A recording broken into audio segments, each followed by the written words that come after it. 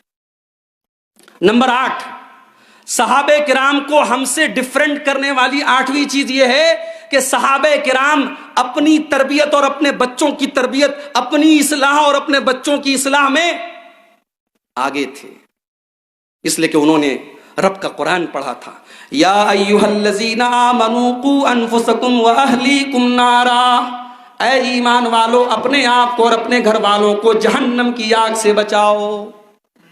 وہ اپنے آپ کو اور اپنے گھر والوں کو جہنم کی آگ سے بچانے کے لیے میرے پیارے ساتھیوں تیار رہتے تھے۔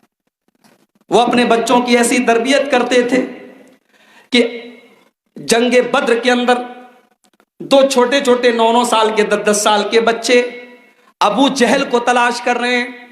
عبد الرحمن ابن عوف سے کہتے ہیں کہ اے چچا جان ابو جہل کہاں ہے؟ عبد الرحمن ابن عوف کہتے ہیں کہ تم ابو جہل کا کیا کرو گے؟ کہنے لگے ہم نے سنا ہے کہ وہ پیارے نبی کو گالی دیتا ہے، وہ پیارے نبی کو برا بھلا کہتا ہے، آج ابو جہل کا خاتمہ ہم کریں گے۔ حضرت عبد الرحمن کہتے ہیں میں نے اشارہ کیا، وہ دیکھو وہ ابو جہل جا رہا ہے۔ کہتے ابھی میں نے اشارہ کیا ہے کہ دونوں بچے چیل کی طرح جھپٹے اور چشمے زدن میں پلک جھپکتے ہی ابو جہل کو، جو بہت بڑا شرکش تھا اور اللہ کے پیارے نبی کا بڑا سخت دشمن تھا، اس کو قتل کرنے والے اور جنگ بدر میں اس کو جہنم میں پہنچانے والے یہ 2 چھوٹے چھوٹے بچے تھے۔ آپ دیکھیں صحابہ کرام کے بچے کیسے تھے، آج ہمارے بچے کیسے ہیں، ہم ان کی کیا تربیت کر رہے ہیں۔ ہم نے بچوں کو سلام نہیں سکھایا، لیکن گڈ مارننگ اور گڈ ایوننگ اور گڈ نائٹ اور گڈ بائے ضرور سکھایا ہے۔ ہمارے گھروں میں اسلام نام کی کوئی چیز نہیں ہے، ہمارے بچوں کو اٹھنے کی، سونے کی، جاگنے کی دعائیں نہیں معلوم ہے۔ میرے پیارے ساتھیوں، صحابہ کرام اپنے بچوں کو ایمان سکھاتے تھے، اللہ کا ڈر سکھاتے تھے، نبی کی دعائیں سکھاتے تھے۔ حضرت عمر بن سلمہ رضی اللہ تعالیٰ عنہ ایک صحابی ہیں، چھوٹے سے بچے ہیں، 8 سال کے 10 سال کے۔ وہ کہتے ہیں کہ میں اللہ کے نبی کے ساتھ کھانا کھا رہا تھا اور میرا ہاتھ پوری پلیٹ میں گھوم رہا تھا، پوری پلیٹ میں ہاتھ ڈال کے میں کھانا کھا رہا تھا۔ اللہ کے پیارے نبی نے بڑے پیار سے فرمایا، بچے سم اللہ، بسم اللہ پڑھ کے کھانا کھاؤ، وَكُلْ بِيَمِينِكَ، اور دائیں ہاتھ سے کھانا کھاؤ اور اپنے سامنے سے کھاؤ، پوری پلیٹ میں ہاتھ مت گھماؤ۔ حضرت عمر بن سلمہ کہتے ہیں کہ نبی نے مجھے سکھا دیا، فَمَا زَالَ تِلْكَ طُعْمَتِي بَعْدُ، پوری زندگی میرے کھانے کا طریقہ وہی رہا جو نبی نے سکھایا ہے۔ بچوں کا جو دماغ ہوتا ہے بہت شارپ ہوتا ہے، ہم نے بچپن میں جو سکھا دیا، ان کے دماغ میں جو بٹھا دیا، ہم نے اگر انہیں ایمان سکھایا، توحید سکھایا، اللہ کا ڈر سکھایا، نبی کی محبت سکھائی، تو میرے بھائیوں زندگی بھر وہ ان کو نہیں بھولے گی۔ تو صحابہ کرام اپنے بچوں کی تربیت اور اپنی اصلاح میں بہت آگے تھے، آج اس معاملے میں بھی ہم بہت پیچھے ہیں۔ نمبر 9، صحابہ اور ہمارے بیچ میں فرق کرنے والی اور ڈفرنس کرنے والی میرے ساتھیوں 9ویں چیز یہ ہے کہ صحابہ کرام کی نظروں میں وہ دنیا میں رہتے تھے، کاروبار بھی کرتے تھے، شادی بھی کرتے تھے، ان کے بچے بھی ہوتے تھے، دنیا کے مسائل بھی ہوتے تھے، مگر وہ آخرت کی فکر اور آخرت ان کا ٹارگٹ تھی۔ وہ دنیا کی تکلیف جھیل کر کے آخرت کے سکھ کو ترجیح دیتے تھے۔ آپ نے جمعہ کی نماز اگر پڑھی ہوگی تو جمعہ کی نماز میں اگر امام صاحب نے سورہ اعلیٰ کی تلاوت کی ہوگی تو آپ نے یہ آیت سنی ہوگی، امام صاحب نے پڑھا ہوگا، بل توثرون الحیات الدنیا والآخرۃ خیر وابقی، میرے بندو تم دنیا کی زندگی کو ترجیح دیتے ہو، تم دنیا کی زندگی کو پریورٹی دیتے ہو، تم دنیا کی زندگی کو پریفر کرتے ہو، والآخرۃ خیر وابقی، جبکہ آخرت کی زندگی یہ باقی رہنے والی ہے، یہ بہتر ہے۔ اللہ کے پیارے نبی کے ایک صحابی ہیں حضرت ربیعہ ابن کعب، غریب ہیں بیچارے، اللہ کے پیارے نبی صلی اللہ علیہ وسلم کے پاس دین سیکھنے کے لیے آتے ہیں اور دن بھر اللہ کے نبی کے دروازے پر رہتے ہیں کہ اللہ کے نبی کو کوئی کام ہو تو میں کام کر دیا۔ اتنی خدمت کرتے تھے اللہ کے رسول کی۔ ایک دن اللہ کے نبی نے خوش ہو کر کے کہا، ربیعہ سلنی، مجھ سے کچھ مانگو میں تمہیں دوں گا، سلنی اعطک، تم کچھ مانگو میں دوں گا۔ اللہ کے پیارے نبی صلی اللہ علیہ وسلم اتنا بڑا آفر کر رہے ہیں۔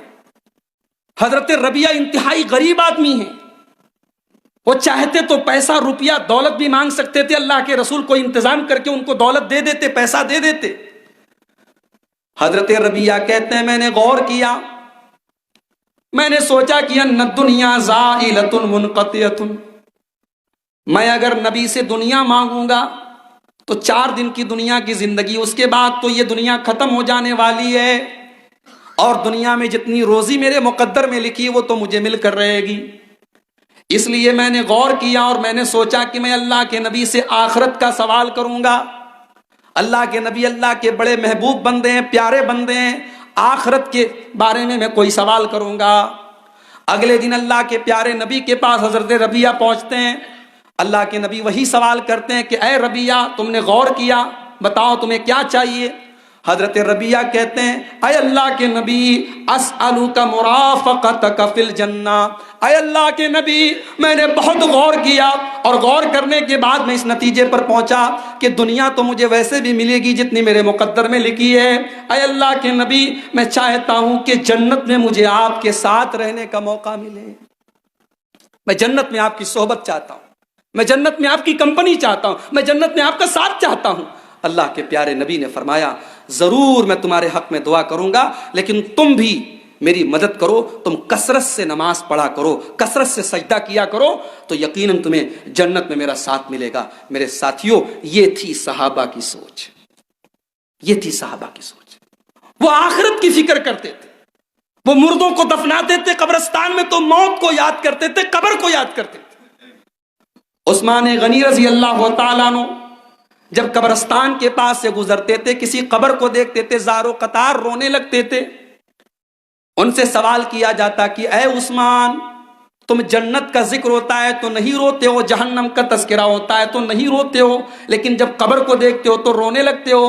حضرت عثمان کہتے ہیں میں نے اپنے پیارے نبی جناب محمد الرسول اللہ صلی اللہ علیہ وسلم کو یہ فرماتے ہوئے سنا ہے کہ قبر آخرت کی پہلی منزل ہے، جس نے قبر کو پار کر لیا، جو اس سے بچ گیا وہ آگے کی منزلیں بھی اس کے لیے آسان ہے۔ فکر آخرت جو صحابہ کے اندر تھی وہ ہمارے اندر نہیں۔ ہماری جد و جہد کا، ہماری اسٹرگل کا، ہماری محنت کا، ہماری قد و کاوش کا مرکز دنیا ہے۔ صبح اٹھنے سے لے کر کے رات میں سونے تک ہم غور کریں، ہم سوچیں کہ ہم نے آخرت کے لیے کیا کیا، ہم نے اللہ کے لیے کیا کیا، ہم نے اللہ کے دین کے لیے کیا کیا۔ ہم آخرت کے لیے کچھ نہیں کرتے اور پھر بھی ہم سمجھتے ہیں کہ ہم تو جنتی ہیں۔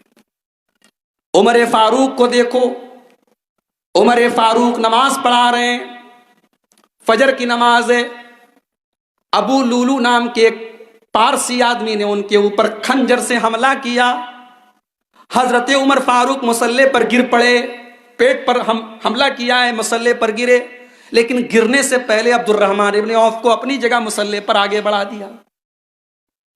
غور کرو میرے بھائیوں، خلیفہ وقت امیر المومنین مصلی پر پڑے ہیں، خون بہ رہا ہے مگر نماز نہیں رکی ہے۔ حضرت عبد الرحمن ابن عوف نے نماز پڑھائی، اور جب سلام پھیرا، جلدی جلدی نماز پڑھا کر کے، اور حضرت عمر فاروق کو اٹھا کر کے جب گھر لے کے جایا گیا ہے، بے ہوش ہو گئے ہیں۔ جب ہوش میں آتے ہیں تو ہوش میں آتے ہی پہلا سوال کرتے ہیں اصل الناس، کیا لوگوں نے نماز پڑھ لی؟ پہلا سوال۔ صحابہ کی نظر میں نماز کی کتنی اہمیت تھی، نماز کا کتنا مقام تھا۔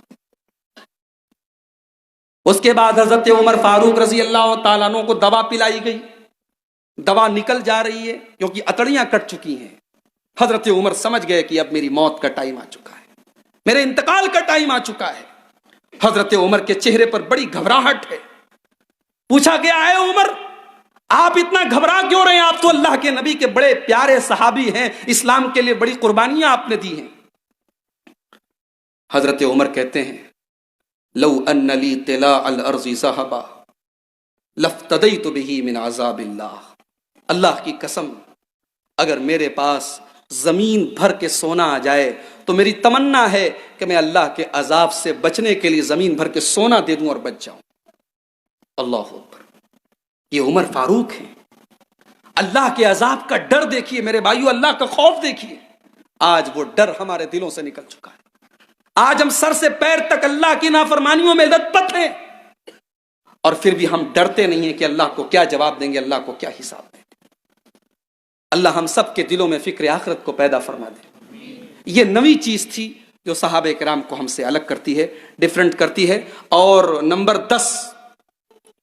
10ویں چیز، آخری چیز میرے بھائیوں، صحابہ کرام جب قرآن پڑھتے تھے تو قرآن پڑھنے کی طرح پڑھتے تھے۔ ایک ہوتا ہے قرآن کو فارمیلٹی کی طرح پڑھنا، جیسے ہم لوگ پڑھتے ہیں کہ قرآن پڑھا جا رہا ہے لیکن اس کا دل سے کوئی کنیکشن نہیں ہے، مگر اللہ نے قرآن میں اہل ایمان کی یہ نشانی بتائی ہے، وَإِذَا تُلِيَتْ عَلَيْهِمْ آيَاتُهُ زَادَتْهُمْ ایمانا، میرے ایمان والے بندوں کے سامنے جب قرآن کی آیتیں پڑھی جاتی ہیں زادتہم ایمانا، تو ان کا ایمان بڑھ جاتا ہے، صحابہ کرام کا ایمان بڑھ جاتا ہے۔ جنت کا تذکرہ آتا تھا قرآن پڑھتے ہوئے صحابہ خوش ہو جاتے تھے، جہنم کا تذکرہ آتا تھا صحابہ رونے لگتے تھے۔ اللہ کے پیارے نبی جب بیمار ہوئے اپنے انتقال سے پہلے، اپنی وفات سے پہلے، تو آپ نے صحابہ سے کہا کہ ابو بکر سے کہو وہ لوگوں کو نماز پڑھائے۔ تو حضرت عائشہ نے اس موقع پر کہا تھا کہ اے اللہ کے نبی، میرے والد محترم حضرت ابو بکر بڑے نرم دل ہیں، اذا قرأ غلبہ البکاء، جب وہ قرآن پڑھتے ہیں تو رونے لگتے ہیں۔ صحابہ قرآن پڑھتے تھے تو رونے لگتے تھے۔ عمر فاروق رضی اللہ تعالیٰ عنہ نماز پڑھا رہے ہیں اور پیچھے آخری صف میں ایک آدمی نماز پڑھ رہا ہے، وہ کہتا ہے کہ میں نے عمر کے رونے کی آواز سنی۔ حضرت عمر سورہ یوسف کی تلاوت کر رہے تھے، اور سورہ یوسف کی جب اس آیت پر پہنچے، جب حضرت یعقوب علیہ السلام اللہ کی بارگاہ میں اپنا شکوہ کرتے ہیں، انما اشکو بثی وحزنی الی اللہ، جب اس آیت پر پہنچے حضرت عمر فاروق تو رونے لگے، اور پیچھے آخری صف میں جو آدمی ہے وہ کہتا ہے کہ میں نے عمر فاروق کے رونے کی آواز سنی۔ صحابہ قرآن پڑھتے تھے تو روتے تھے، اور صحابہ قرآن پر عمل کرتے تھے۔ قرآن صرف ہماری طرح پڑھتے نہیں تھے، قرآن کی آیتوں پر عمل کرتے تھے۔ قرآن میں اللہ فرماتا ہے الم یان للذین آمنوا ان تخشع قلوبہم لذکر اللہ، اے ایمان والو کیا ابھی وہ وقت نہیں آیا ہے کہ اللہ کا کلام سن کر تمہارے دل پگھل جائیں؟ قرآن سن کر کے دل پگھل جائیں۔ ارے قرآن تو میرے بھائیوں وہ کتاب ہے کہ اللہ کہتا ہے کہ ہم کسی پہاڑ پر بھی اتار دیتے تو پہاڑ چور چور ہو جاتا۔ ارے ہمارے دل کی کیا حیثیت ہے، ہمارا دل تو گوشت پوست کا بنا ہوا ملائم سا ایک عضو ہے، ایک پارٹ آف باڈی ہے، اللہ کہتا پہاڑ چور چور ہو جاتا۔ صحابہ کرام قرآن پر عمل کرتے تھے۔